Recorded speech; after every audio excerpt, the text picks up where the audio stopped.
ইয়া জাল জালালি ওয়াল ইকরাম 111 বার পরে পানিতে ফু দিয়ে ওই পানিটা বাসার চারপাশে ছিটিয়ে দিলে কি হয়? আমরা অনেকেই কিন্তু ঘরের ভিতরে বরকত চাই।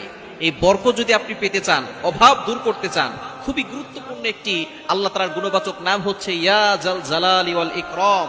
আল্লাহ পাক রব্বুল আলামিনের এই গুণবাচক নাম করে দোয়া করলে আল্লাহ তাআলা সেই দোয়াটা কবুল করেন। এটা আল্লাহ তাআলা নিজে বলে দিয়েছেন। কোরআন খুলেন 9 নম্বর পারা 13 নম্বর পৃষ্ঠার 4 নম্বর লাইন, সূরা আরাফের 180 নম্বর আয়াতে আল্লাহ বলছেন ওয়ালিল্লাহিল আসমাউল হুসনা ফাদউহু বিহা।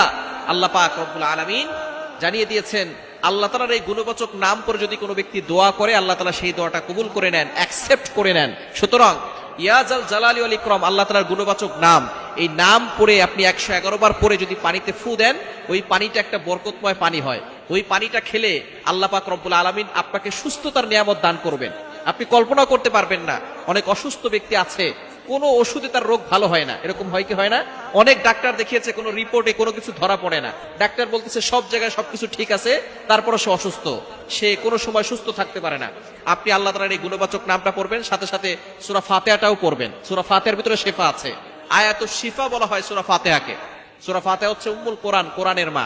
সুতরাং আল্লাহ তাআলার এই গুণবাচক নাম খুবই ফজিলতপূর্ণ একটি নাম।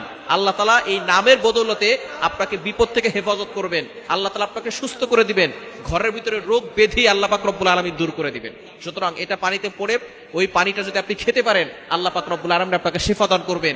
আপনি মনে মনে চিন্তা করবেন আল্লাহ তাআলার গুণবাচক নামের বদৌলতে আল্লাহ তাআলা আমাকে শিফা দান করবেন।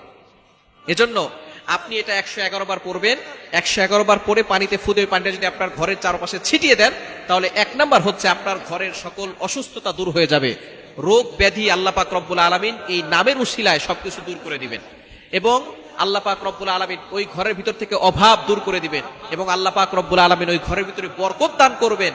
এবং ইয়া জাল জালালি ওয়াল ইকরাম যদি আপনি 111 বার করে দোয়া করেন, আল্লাহ পাক রব্বুল আলামিন সেই দোয়াটা কবুল করে নেবেন। অবশ্যই আপনি ওযু করে আমলটি করার চেষ্টা করবেন। ওযু করে আমল করলে এরপরে দুরূদ শরীফ পড়ে আমলটি করবেন। দুরূদ শরীফ প্রথমে 3 বার পড়বেন, শেষে 3 বার পড়বেন।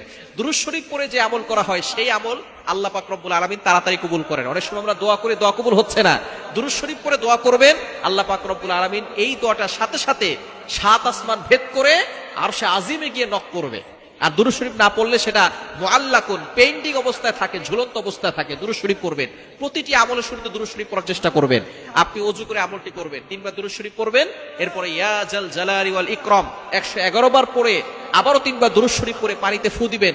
ওই পানিটা খাবেন, আল্লাহ পাক রব্বুল আলামিন সুস্থতার নিয়ামত দান করবেন, এবং ঘরের চারপাশে ছিটিয়ে দিবেন।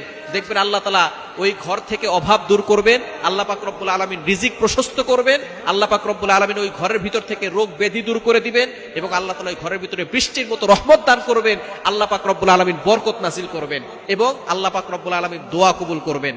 যদি ঘরের ভিতরে শান্তি পেতে চান, ঝগড়াঝাটি লেগেই থাকে, অশান্তি লেগেই থাকে, আপনি আমলটি করতে পারেন। আল্লাহ পাক রব্বুল আলামিনের এই গুণবাচক নামের পাওয়ার দেখে আপনি অবাক হয়ে যাবেন। আল্লাহ পাক রব্বুল আলামিন আমাদের সকলকে আমলটি করার তৌফিক দান করেন।